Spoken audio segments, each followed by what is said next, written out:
ایک شخص ایک عجیب واقعے کا سامنا کرتا ہے. اس کا نام کیا ہے یہ میں آپ کو نہیں بتا سکتا، مگر اس کا کردار کیا ہے. یہ العمری موس کے علاقے کا، یعنی اس وقت جس کو دارا کہتے ہیں، اس شامی علاقے کا انچارج تھا انٹیلیجنس کا، اور یہ کزن بھی تھا بشار الاسد کا. اس نے ایک 14 سالہ لڑکے کو ایسی سخت سزا دی کہ جس کی تاریخ میں مثال نہیں ملتی. شامی تاریخ میں اس طرح کے واقعات کوئی نئے نہیں تھے، مگر ڈکٹیٹر بشار الاسد کی حکومت میں یہ واقعہ بالکل نیا تھا. 14 سالہ اس لڑکے کا نام تھا معاویہ سیاسنا، اور اس کی غلطی یہ تھی کہ اس نے آس پاس ہونے والے عرب رجیم کے انتہائی ہولناک انجام کو دیکھتے ہوئے، جو تونیشیا میں، لیبیا میں قذافی کے ساتھ، اور ادھر صدام کے ساتھ، ادھر ایجپٹ کی حکومت کے ساتھ پیش آیا، یہ سب کچھ اس نے دیکھا تو اس نے اسی خواب کو شام میں بھی دیکھنا شروع کر دیا. معاویہ نامی 14 سالہ لڑکے نے اسی خواب کے پیش نظر اسکول کی دیوار پہ جا کر لکھ دیا کہ اب ڈاکٹر تمہاری باری ہے. واضح ہے کہ ڈاکٹر یعنی بشار الاسد کا وہ نام جو عام طور سے شام میں مشہور ہے، کیونکہ بہت سے لوگوں کے مطابق وہ باہر ملک سے آئی اسپیشلسٹ بن کر آئے، لہٰذا ان کو ڈاکٹر بشار الاسد کہا جاتا ہے. بشار الاسد کو یہ بات کیسے بھاتی اور یہ بات اس تک پہنچتی، اس سے قبل اسی دارا شہر کے اس کے کزن انٹیلیجنس انچارج نے اسکول پہ لکھی ہوئی اس دیوار کا پتہ لگانے کی کوشش کی. ایک خوف اور ولولہ سا چھا گیا، ہیبت سی چھا گئی. بچوں نے اپنے ماں باپ کو آ کے بتایا کہ ایک واقعہ اسکول کی دیوار پہ پیش آیا ہے. جیسے ہی انٹیلیجنس آئی، انہوں نے اعلان کیا کہ یہ دیوار پہ کس نے لکھا ہے. معلوم ہوا کہ کسی بھی بچے کے پاس اس کا ثبوت نہیں تھا کہ یہ کس لڑکے نے حرکت انجام دی، لہذا 14 بچوں کو گرفتار کر لیا گیا. انہیں سخت اور سنگین حالات میں رکھا گیا، سخت سے سخت سزائیں دی گئیں، اور اس کے بعد بچوں کے ماں باپ نے ایک شورش شروع کری جو آج کے دور میں ایک بغاوت کی صورت، بلکہ بغاوت کی بڑی میچور صورت نظر آتی ہے. انیشلی یہ وہ حرکت تھی کہ جس کی وجہ سے شام میں ایک کھلبلی سی مچی. وہ جسے دبانے کی کوشش کی جا رہی تھی، ان بچوں کی صورت میں اور ان کے ذہنی خیالات کی صورت میں وہ سڑکوں پہ نکل آئی، مگر اس وقت بھی حالات اتنے سنگین نہیں تھے. مسئلہ تب کھڑا ہوا جب جلسے جلوس میں آنے والے عوامی لوگوں کے سامنے فوج نے سختی برتی، اور پھر کچھ ہی عرصے بعد جب ان بچوں کو رہا بھی کر دیا گیا تو ان بچوں کی وہ حالت تھی جو دیکھنے سے تعلق رکھتی تھی، ان کے ہاتھ کے ناخن تک نکال دیے گئے. یہ سب کچھ میں آپ کو اس لیے بتا رہا ہوں کہ ہو سکتا ہے کہ بعض اوقات جو کچھ ہو رہا ہو اس کے پیچھے چند ایک چیزیں غلطیاں بن کر شامل ہوں، مگر ضروری بھی نہیں ہے کہ وہ چند باتیں اتنی سچی ہوں، اتنی حقائق میں مبنی ہوں کہ ان کے بدلے میں دنیا بھر کا نقشہ بدلنے کی بات کی جائے اور جھوٹ کو سچ اور سچ کو جھوٹ بتا دیا جائے. بہرحال ان تمام واقعات کا جلسے جلوسوں کا فائدہ اٹھایا ان تکفیری دہشت گرد جماعتوں نے کہ جو اس کو فوراً سے مسلکی رنگ دے دیتے ہیں، فوراً سے تعصب اور توہین کی بات کرتے ہیں، فوراً سے اپنی دکان چمکانے کی کوشش کرتے ہیں. اس موقع پر انہوں نے وہی کیا جس کی توقع تھی. انہوں نے بتایا، اور شامی فیکٹس کے مطابق 70 سے 74% شام کی رہائشی عوام اہل سنت مقصد سے تعلق رکھتی ہے، اور اہل سنت مکتب کی اس نمائندگی کا فائدہ اٹھاتے ہوئے انہوں نے کہا کہ یہ جو صدر ہے نا، اس کے جو گروہ کے لوگ ہیں نا، انہوں نے ہم پر ظلم ڈھایا، یعنی مسلک اہل سنت کے اوپر، اور اس کو چونکہ مسلکی مسئلہ بیان کیا جانا چاہیے، لہٰذا مسجدوں کے اوپر بھی حملے ہوں گے، ہماری عبادت گاہوں پہ بھی حملے ہوں گے. اس سے قبل کے حملے ہوں، ہمیں اس صدر کو یعنی بشار الاسد کو اٹھا کے باہر پھینک دینا چاہیے دیگر ممالک کی طرح. خواتین و حضرات، یہ شورش چلتے ہوئے 2015 اور 2016 تک بھی آئی، اور شاید آپ کو اندازہ نہیں ہے کہ اس وقت کی تمام جماعتوں بشمول القاعدہ، طالبان، آئی ایس جو پہلے آئی ایس آئی تھی اور اس کے بعد وہ آئی ایس بن گئی، یعنی اس نے شام کو بھی عراق کے اس حصے میں شامل کر لیا، بھرپور مزاحمت کی اور مسلح انداز سے بشار الاسد سے جنگ کا اعلان کر دیا. یہ شورش پھیلتی ہوئی پورے شام میں پھیل گئی، الیپو، یہاں تک کہ حما اور دمشق تک آ گئی. دمشق کے آس پاس جو مقدس مقامات تھے ان کو بھی نشانہ بنایا گیا. اور خواتین و حضرات، بڑی حیرانگی آپ کو اس بات پہ ہوگی کہ اس کو اس طرح کا مسلکی رنگ دیا گیا کہ اقوام عالم کے وہ ممالک جو مسلم ممالک تھے وہ بھی اس میں کود پڑے. ان میں سے بڑی تعداد میں ڈونیشنز آنا شروع ہو گئی، اس لیے کہ کہیں ایسا نہ ہو کہ دنیا بھر میں ایکسس جو بن رہا ہے ایران کا یہ بھی اس کی زد میں آ جائے. لہٰذا ترکی، سعودیہ، ایجپٹ اور آس پاس کے تمام ممالک نے بے تحاشا پیسہ اس میں شامل کر دیا. ترکی کا اس ریجن میں پیسہ انویسٹ کرنے کا ایک اور بھی بہت کلیئر ثبوت اور وجہ تھی، اور وہ تھی کردش. کرد ایریا بھی سیریا میں شامل ہے جو ٹرکس کو بہت ٹف ٹائم دیتا ہے اور ان سے علیحدگی پسندی کا اظہار کرتا ہے، اور وہ کہتا ہے کہ وہ شام کا بھی حصہ نہیں ہے، ترکی کا بھی حصہ نہیں ہے، اس کو ایک الگ ملک ہونا چاہیے. مزے کی بات تو یہ کہ ان کردش ریجنز کو U S A fully support کرتا ہے. یہاں پر بے شمار آئل ہے، بے شمار ریسورسز ہیں، اور ٹرکی کو یو ایس اے نے سمجھا دیا کہ خبردار پورے سیریا کو ہتھیار لو مگر کرد کو کچھ مت کہنا. لہٰذا بہانہ کردز کا ہوا مگر سیریا کے اندر بڑی میسو موومنٹ شروع ہو گئی جس کو ترکی نے بیک اپ کرنا شروع کر دیا. دوسری طرف اسرائیل، جیسے کہ میں آپ کو وہ بھی نقشے میں بتاؤں گا، اسرائیل اس کی دوسری بارڈر کو ٹچ کرتا ہے. لہٰذا اسرائیل کو سیریا اوپن روٹ بنا کے نہیں دینا تھا ایران اور عراق کے لیے، یہاں تک کہ رشیا کے لیے. لہٰذا اسرائیل نے وہ حصہ جس کو گولان ہائٹس کے قریب کا حصہ یا اس کے آس پاس کا حصہ کہا جاتا ہے کلیم کرنا شروع کر دیا کہ یہ تو ہماری ٹیریٹری ہے اور اسے تو آکوپائی کیا گیا ہے. آج بھی اس کے اوپر ڈسپیوٹ شامل ہے، یعنی جس کو ہم کہہ سکتے ہیں کہ اگر کشمیر کے ایریاز ڈسپیوٹڈ ہیں اور انڈیا اور پاکستان میں ایک جنگ ہے، اسی طرح سیریا اور اسرائیل میں بھی اس حصے، اس ریجن کے اوپر ایک جنگ سی چل رہی ہے، کون اس کا اصل حقدار ہے. اسرائیل کا ایک مکمل پلان ہے گریٹر اسرائیل کے نام سے، اور یہ اس کے پاس بڑا کلین چیٹ موقع ہے، گرین سگنل اسے ملا ہوا ہے کہ کسی بھی طرح سے وہ سیریا کے آدھے ریجن کو ہتھیا لے. اس وقت بشار الاسد کی حکومت کمزور نظر آ رہی ہے. ابھی تک کی حالات کے مطابق حما سے بھی ان کی آرمی نے بیک سٹیپ لیا ہے، یعنی پیچھے آئے ہیں، جس کو بہت ہی خوشی اور مسرت کا لمحہ سمجھا جا رہا ہے. پاکستان میں بھی بہت سے دوست ہیں جن کو میں اپنی دانست میں معصوم ہی سمجھتا ہوں، جو اس کو فتح کا رنگ دے رہے ہیں. میں انہیں اور ان تمام دوستوں کو جو اس رنگ سے دیکھتے ہیں، اس نظر سے دیکھتے ہیں، بتانا چاہتا ہوں کہ شام میں اس سے قبل اس سے زیادہ تشویشناک حالت گزری ہے. 2015 اور 16 میں یہی جماعتیں آئی ایس اور دیگر تکفیری جماعتیں، آپ کی من پسند جماعتیں، پورے شام کا قبضہ حاصل کر چکی تھی، دمشق میں بھی داخل ہو رہی تھی اور دمشق میں ہی لڑائی چل رہی تھی. ایسے وقتوں میں بشار الاسد اپنی جگہ پہ کھڑا رہا اور اس نے اپنی کرسی کو نہیں چھوڑا. میرا یہ بات بتانے کا مقصد بشار الاسد کا دفاع نہیں ہے، تاریخی واقعات اور حالات آپ کے سامنے رکھنا ہے. میں اسلام پسند ہوں، انسانیت پسند ہوں، اور میں چاہوں گا کہ شام کے لوگوں کے حساب سے وہاں حکومت آئے، چاہے وہ سنی ہو، علوی ہو یا شیعہ حکومت ہو. اس سے مجھے فرق نہیں پڑتا، یہ انتخاب بھی شامیوں کا ہے. مگر سوال یہ پیدا ہوتا ہے کہ کیا وہ اس وقت جو شامی باغیوں کے نام سے مشہور ہیں، ان کا ہدف ان کے اپنے لیے اچھا ہے، شامی لوگوں کے لیے اچھا ہے؟ خواتین و حضرات، ایک حصہ شام کا ٹوٹے گا تو اسرائیل کو ملے گا، دوسرا حصہ کردز کو ملے گا، اور ظاہر ہے وہ یو ایس اے کے حق میں بھی جائے گا. تیسرا بڑا حصہ ٹرکی کو ملے گا. ٹرکی اس پورے ریجن کو ہتھیانا چاہتا ہے اور یہ اس کی جغرافیائی سرحدوں کے بالکل عین مطابق ہے. اور چوتھا حصہ بشار الاسد یا پھر ان پراکسیز کرا جائے گا جو ایران اور عراق کی پراکسیز ہیں، کیونکہ ایسا ہو نہیں سکتا کہ یہ بھی جنگ کرے اور ان کو اپنا حصہ نہ ملے، اور یہ بھی نہیں ہو سکتا کہ موجودہ حکومت بالکل ہی اپنا نام و نشان کھو بیٹھے. رشیا بھی اس میں شامل ہے. میں جو دلچسپ بات آپ کو بتا رہا تھا کہ وہ جو معاویہ سیاسنا نامی لڑکا تھا 14 سال کا، وہ بھی اس وقت شامی باغیوں میں شامل ہے اور مسلح جدوجہد کر رہا ہے. وہ وہاں کے لوگوں کے لیے ایک بڑا ہیرو بھی بن چکا ہے، کیونکہ اس ہی کی اس موومنٹ کی وجہ سے، اس رائٹنگ کی وجہ سے ایک سوچ پیدا ہوئی. مگر آپ کو بڑی حیرانی ہوگی کہ اس اور اس جیسے بے شمار لوگوں کو القاعدہ، آئی ایس اور خود تحریر الشام کی جماعت نے اون کرنے سے انکار کر دیا اور کہا ہے کہ یہ مسلکی جنگ ہے، اس میں صرف یہ دیکھا جائے گا کہ کس کا مسلک بالا ہے اور کون حق پر ہے.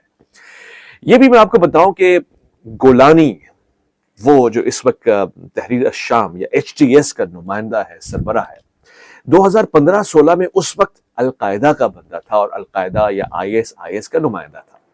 یہ وہی شخص ہے جس کے اوپر امریکہ نے $10 ملین انعام رکھا ہوا ہے.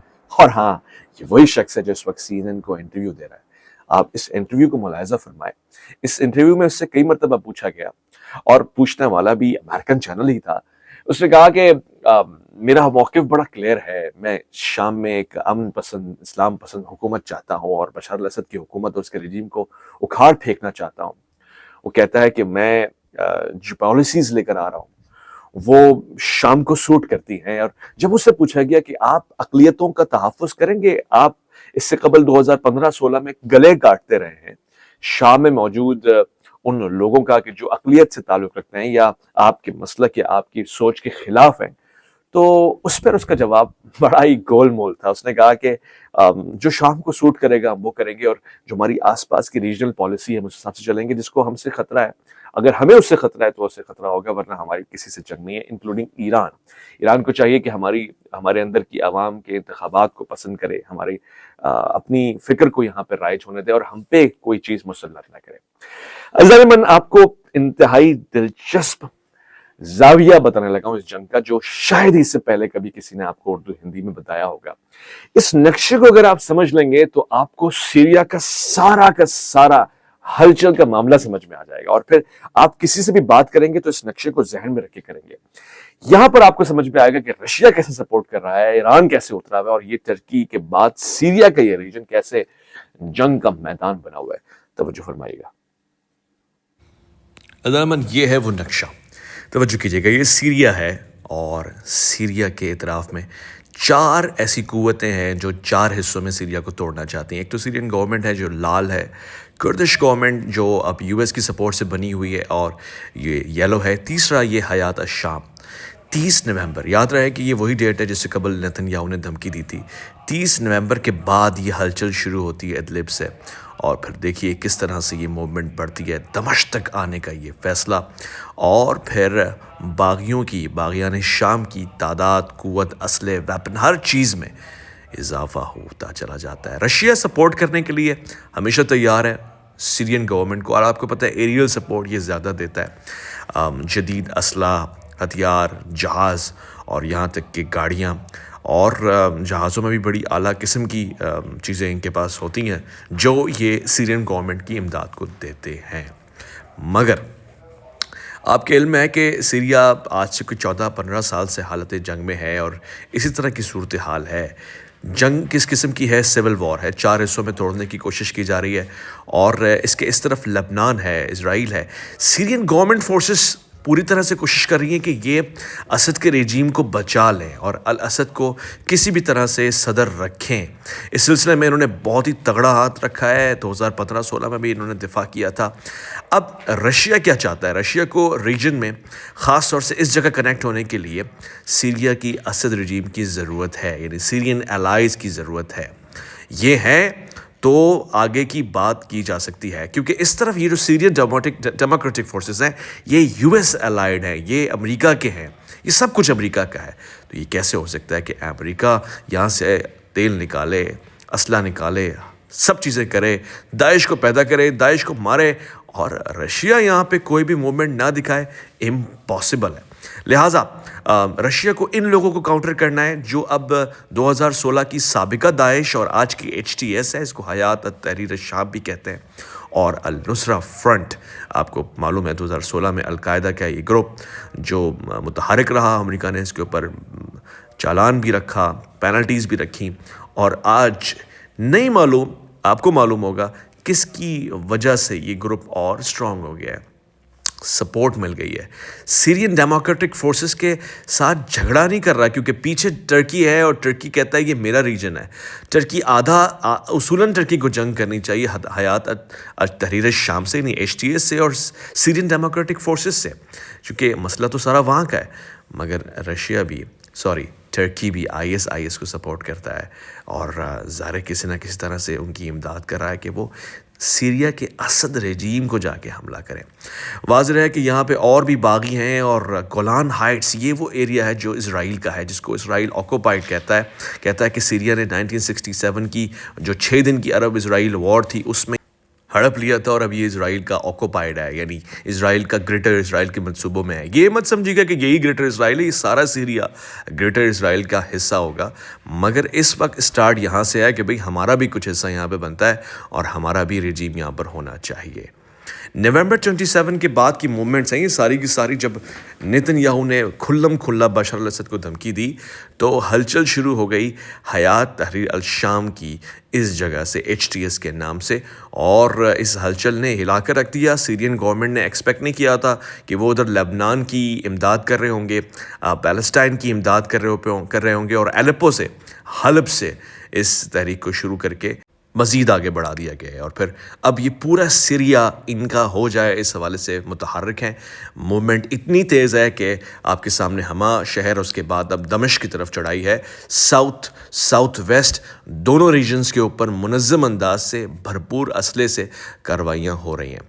عزیزان من، یہ چیز آپ سے ڈھکی چھپی نہیں ہے. کس طرح سے میڈیا وار ہے جو لڑی جا رہی ہے. ایران چاہتا ہے، رشیا چاہتا ہے اسد رجیم کو باقی رکھے، جبکہ یونائٹڈ اسٹیٹس چاہتا ہے، کرڈز چاہتے ہیں کہ وہ ٹرکی کے ساتھ مل کے، سعودیہ، قطر کے ساتھ مل کے ایک نئے رجیم کو کریٹ کریں، جو ظاہر IS کا ظاہراً ہوگا، مگر ان کا ہوگا بھی نہیں، کیونکہ ان سے لے کر یہ اپنے نمائندے کو کھڑا کر دیں گے. تو اٹس ویری ٹپیکل کہ ٹرکی چاہتا کیا ہے، کرڈز کو سپورٹ بھی نہیں کرتا، مگر الٹیمیٹلی موٹیو یہ ہے. یہ سوشل میڈیا کیمپینز بھی اس حوالے سے لڑی جا رہی ہیں. شام کی دلچسپ کہانی کا آغاز کرتے ہیں. 30 نومبر 2024 سے قبل شام میں کسی بھی قسم کی موومنٹ نہیں تھی، کوئی ہلچل نہیں، کوئی باغی نہیں، اور شام کی باغی سوئے ہوئے تھے. مگر اس وقت اسرائیل کے صدر نیتن یاہو نے واضح طور سے دھمکی دی بشار الاسد کو، کہ جو ایران کو، حزب اللہ کو سپورٹ پرووائڈ کر رہا تھا اس راستے، یعنی گولان ہائٹس والے راستے تک، اور بہت بھاری اسلحہ رشیا سے شام کے ذریعے اسرائیل میں آ رہا تھا اور بڑی سخت مزاحمت ہو رہی تھی. نیتن یاہو نے کہا اب بشار الاسد کی باری. اور یہ میں آپ کو وی لاگ میں بتا چکا ہوں، جن کو یاد ہے وہ کامنٹ کیجئے گا اور مجھے بتائے گا کہ آپ کو میری یہ بات یاد ہے کہ جب نیتن یاہو نے شامی صدر کو دھمکی دی تھی اور کہا کہ اب ہم ایران کو چھوڑ کر، حزب اللہ کو چھوڑ کر، لبنان کو چھوڑ کر، یمن کو چھوڑ کر تمہاری آنکھوں میں آنکھیں ڈال کر تمہارا تختہ اکھاڑ کے پھینکیں گے، ایسے چٹکی بجا کر. ہوا کیا؟ فوراً سے وہی ہوا. 30 نومبر 2024 شام میں اچانک سے وہی باغی جو اس سے قبل مار کھا کے سو رہے تھے موومنٹ کرتے ہیں، ایکشن میں آتے ہیں. یہاں پر ان کو رشین سپورٹ بھی ملتی ہے. جو مخالف یعنی شامی باغیوں کے سامنے حکومتی فوجیں ہوتی ہیں، اور مگ 21 29 یہ سب کچھ ان کو سپورٹ میں مل رہا ہوتا ہے. آپ اگر دیکھیں تو آپ کو ایک اور بات سمجھ میں آئے گی کہ کردش فائٹرز، وہ کردش ریجن میں جو موجود ہیں، ان کو بھی USA کی بھرپور سپورٹ حاصل ہے. راز ہے تقدیر جہاں تگو تاز، جوش کردار سے کھل جاتے ہیں تقدیر کے راز. خواتین و حضرات، عزیزان من، شام کی اس وقت کی صورتحال یہی ہے کہ ہما میں بھی حکومتی افواج نے، حکومتی نمائندگان نے پسپائی اختیار کر لی ہے. یہ ایک بڑی زبردست سی اسٹریٹجی ہے. اس کو عام طور سے گوریلا وار کہتے ہیں، جب کسی کے ساتھ انگیج ہونا ہو، مگر حکومت کبھی یہ نہیں کرتی ہے. نقشہ کیا ہے؟ اس وقت خبریں اور اطلاعات بھی آپ کے سامنے یہی آ رہی ہوں گی 100% کہ ایران بھی پیچھے ہو گیا ہے. رشیا بھی کہتا ہے کہ میں اس وقت یوکرین میں بزی ہوں، لہٰذا میں ایک وقت میں 2 جنگوں میں انگیج نہیں ہو سکتا. اور پھر حزب اللہ کی طرف سے بھی کوئی خاطر خواہ توقع نہیں رکھنی چاہیے. رہی بات ٹرکی کی، وہ بھرپور ایکشن میں ہے. US پیسہ بھی وہاں پہ لگا چکا ہے، اور شامی باغی روز بروز نئے علاقے فتح کرتے جا رہے ہیں. نئے اختیارات ان کے پاس آتے جا رہے ہیں، نئی کمانڈز ان کو حاصل ہوتی جا رہی ہیں، اور بہت جلد پورے شام میں اسی جھنڈے کا جو انہوں نے رنگ دیا ہے، ہرا سفید، اس کا بول بالا ہوگا. اب تک کی یہ اطلاعات ہیں، اور پھر مزید بھی یہی توقعات کی جا سکتی ہیں کہ جیسے ہی شام میں ان باغیوں کی حکومت آ جائے گی، یہ اگلی جنگ ایران، عراق اور ان مسلم ممالک سے کریں گے کہ جو ان کے عقائد کے بالکل برعکس ہیں.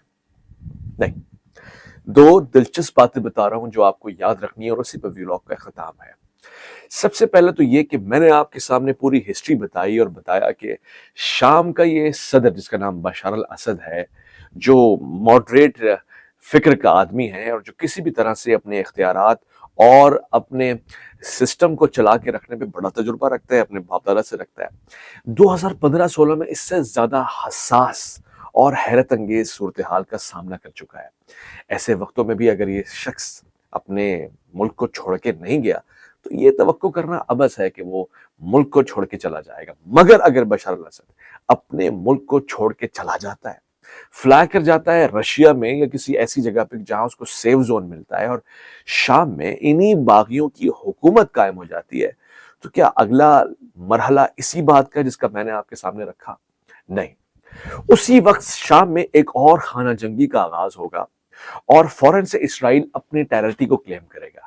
شامی باغی جو ماضی میں 2015-16 میں آئی ایس کے نمائندے تھے، القاعدہ کے نمائندے تھے، آپ کو بڑی حیرانگی ہوگی کہ انہوں نے کبھی بھی اسرائیل سے جنگ نہیں کی، نہ ہی کبھی اسرائیل کو چھیڑا ہے، نہ ہی کبھی اسرائیل کے کسی عمل کی مذمت کی ہے۔ واضح ہے کہ ایران بھی اپنا کام جاری رکھے ہوئے ہے۔ ایران کے وزیر خارجہ نے سیم اس جگہ پہ حاضری دی جہاں قاسم سلیمانی اور انجینئر صاحب کو شہید کیا گیا تھا، عراق کے اسی مقام کے اوپر۔ تو لے دے کہ اسرائیل سے لڑنا تو ایران کا کام ہے، آپ ان سے یہ ایکسپیکٹ نہیں کر سکتے۔ لہٰذا یہ تو عبث ہے کہ یہ اسرائیل سے لڑے۔ آپ کو شاید یاد نہیں ہے کہ جب یحییٰ سنوار جو اب اس دنیا میں نہیں رہے اور شہید ہو گئے، انہوں نے چیخ چیخ کر انہی شامی باغیوں کو پکارا تھا اور کہا تھا کہ میں بھی سلفی ہوں اور تم بھی سلفی ہو، یعنی ہم دونوں سنی وہابی مسلک سے تعلق رکھتے ہیں، لہٰذا اگر ہمیں اسکول آف تھاٹ کے اوپر یہ جنگ لڑنی ہے تو آؤ ہم دونوں مل کر اسرائیل میں جنگ لڑتے ہیں، فلسطینیوں کی حمایت کرتے ہیں، فلسطینیوں میں بھی تمہارا ہی خون شامل ہے، تمہارے عقائد یہاں پنپتے ہیں، کسی طرح سے آؤ اور ہماری امداد کرو۔ مگر ان کی اس اپیل کے اوپر شام کے ان باغیوں کے کانوں پہ جوئی تک نہ رہے گی، اور یہ کہتے کہتے وہ بھی اس دنیا سے چلے گئے۔ لہٰذا کوئی ایک صورت نہیں ہے کہ یہ باغی اسرائیل سے مقابلہ کرنے اتر آئے، کسی بھی طرح سے اسرائیل کا سامنا کریں۔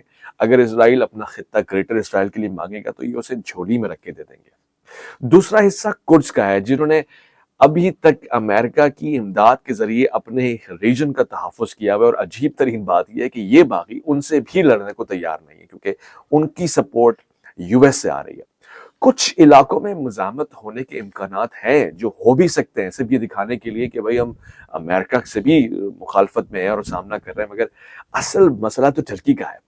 ترکی یہاں پہ پھنس جائے گا اور پھر اس کو کسی طرح سے کرد کا ریجن خالی کروانا ہی تھا، لہٰذا اس کو اس کے آلٹرنیٹ پہ کوئی اور ریجن چاہیے ہوگا اور شام کا ایک اور ٹکڑا ترکی کی جھولی میں آگے رہے گا۔ تیسرا، اسی جنگ کی صورتحال کو پیش نظر رکھیں اور آپ کو لگتا ہے کہ حزب اللہ اور ایران اس راستے کو جو انہیں فلسطین سے جوڑتا ہے، یہی راستہ جو ایران عراق کو حزب اللہ یعنی لبنان سے جوڑتا ہے، وہ انہیں اتنا ایزی پیسج دے دیں گے کہ یہاں پر آ کے آپ اپنی مسجد، اپنا مدرسہ اور اپنی انسٹیٹیوشنز بنا لیں اور ہم سائیڈ میں ہو جائیں؟ ممکن نہیں ہے، اس لیے کہ یہ ان کے لیے ڈو ڈائی کی جنگ ہوگی۔ یہ حزب اللہ اور لبنان کی شہرت کو کاٹنے کے مترادف ہوگا، یہ ایران کے اس ایکسس کو بالکل پست اور تباہ کرنے کے برابر ہوگا۔ لہٰذا اگر یہی صورتحال ہوئی تو اس کا ایک ریجن عراق اور حزب اللہ یعنی لبنان کو دینا پڑے گا۔ شام کو ٹوٹتے ہوئے دیکھ کر ظاہر کسی کو بھی لطف نہیں آئے گا۔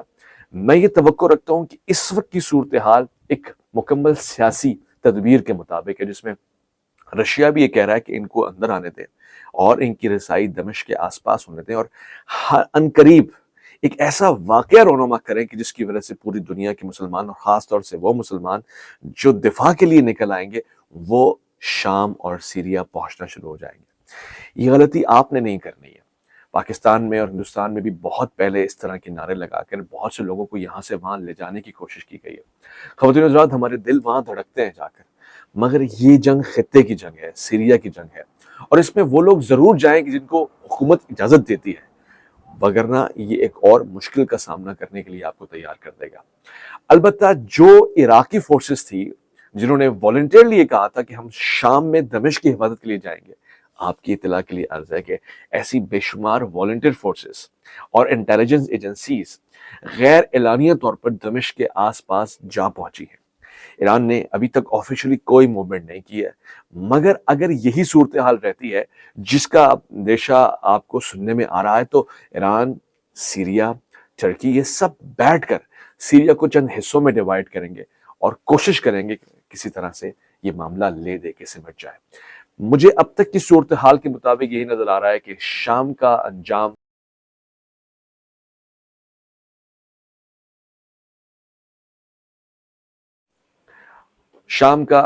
بہت ہی ہولناک ہے، مگر بشار الاسد کی حکومت تاحال قائم ہے اور آگے بھی قائم رہے گی۔ شاید بشار الاسد کی صورت میں نہ صحیح، مگر اسی رجیم کی صورت میں، رجیم چینج آپریشن میں اس وقت رشیا، ایران، پوری طرح سے متفق نہیں. ہو سکتا ہے بشار الاسد کی شخصیت کو پسند نہ کرتے ہو، مگر اس کی ریپلیسمنٹ میں وہ کس کو بھیجیں گے یہ ابھی دیکھنے سے تعلق رکھتا ہے. اللہ کی امان.